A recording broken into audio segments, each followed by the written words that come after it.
বিয়ে শেষ হওয়ার শেষ মুহূর্তে এসে এবার রীতিমতো বাজি পাল্টে দিল কুসুম এবং আয়ুষ মিলে। হ্যাঁ বন্ধুরা, ভিডিওতে লাইক দিয়ে দেখতে থাকুন। যে মুহূর্তে কিনা বিয়ের আসর বসে যায় এবং আয়ুষ এবং কুসুমের নাকের ডগা দিয়ে যখন কিনা দেবলীনা নিজের স্বপ্ন পূরণ করার আরও এক ধাপ এগিয়ে যায় এবং জয়িতা যখন বলতে থাকে যে ইটস গ্রেট বেবি, চালিয়ে যাও, তুমি এরকম করে অভিনয় করে তুমি এত পর্যন্ত যখন এগিয়ে গিয়েছো, আমার দীর্ঘ বিশ্বাস যে আজকে আর কিছুক্ষণের মধ্যে তুমি ইন্দ্রাণী গাঙ্গুলির এর ছোটো ছেলের বউ হয়ে তুমি গাঙ্গুলি হাউস অফিসিয়ালি ঢুকে গিয়ে তুমি রীতিমতো এই গোটা পরিবারটাকে বশ করে তুমি এই পরিবারের যত প্রপার্টি আছে সেই সমস্ত কিছু নিজের কবজায় করে তুমি রাতারাতির মধ্যে আমার লটারি লাগিয়ে দিবে baby, I am so proud of you. ঠিক সেই মুহূর্তেই দেবলীনা যখন মনে মনে বলতে থাকে যে এই তো আর কয়েকটা ধাপ মাত্র পেরোতে হবে আমাকে ডাফার ঈশান, তার পরবর্তীতে তোমার জীবনটা কী করে নরকে পরিণত করে দিতে হয় এবং আজ সন্ধেবেলা তোমার মা আমাকে যে পরিমাণ অপমান করেছে সেই সমস্ত অপমানে কী করে তোমার উপর থেকে বদলা নিতে হয় সেটা আমার খুব ভালো করেই জানা আছে। জাস্ট ওয়েট অ্যান্ড ওয়াচ, আমি শুধু একবার তোমার হাত থেকে সিঁদুরটা পরে নিই, তার পরবর্তীতে তুমি দেখো।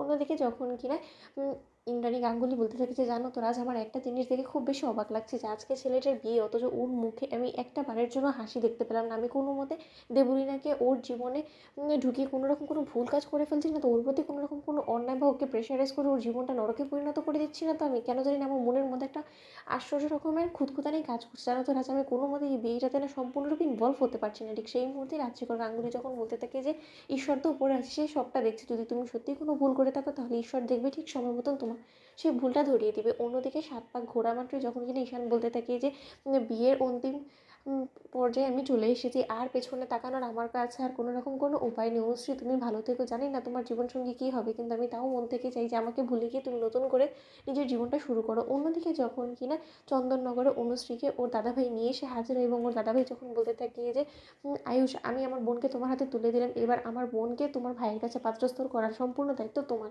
কাঁধে। অন্যদিকে এই কথা বলা মাত্রই যখন কিনা পুরোহিত মশাই ঈশানের হাতে সিঁদুর কৌটোটা ধরিয়ে দিয়ে বলতে থাকে যে এবার আপনার স্ত্রী সিঁথিতে সিঁদুরটা পরিয়ে দিয়ে ওনাকে স্ত্রী হিসেবে গ্রহণ করে নিন। ঠিক সেই মুহূর্তেই সিঁথিতে সিঁদুর পরাতে নেবে এবং সেই মুহূর্তেই দেবলীনার বিরুদ্ধে সমস্ত প্রমাণ হাজির করে যখন কিনা আয়ুষ বিয়ে থামিয়ে দিয়ে বলতে থাকে যে 1 মিনিট মা, বিয়ে সম্পন্ন হওয়ার আগে কিছু আমার দেবলীনাকে দেওয়ার আছে। আফটার অল আমার ছোটো ভাইয়ের বিয়ে বলে কথা, এবং আমি বড় দাদা হয়ে আমি আমার ভাইয়ের বিয়ের গিফট দেবো না, সেটা কী করে হয় বলো তো? আমার মনে হয় কি এই সারপ্রাইজটা তোমাদের সকলের জন্যই আমি উৎসর্গ করলাম এবং এই সারপ্রাইজটা না থাকা পর্যন্ত কোনো মতেই সিঁদুরদান হবে না। ঠিক সেই মুহূর্তেই জয়িতা যখন বলতে থাকে যে কেন আয়ুষ বাবা বলো তো, এখন সিঁদুরদানটা হয়ে যাক না, তার পরবর্তীতে তোমার যা সারপ্রাইজ দেওয়ার না হয় দিও।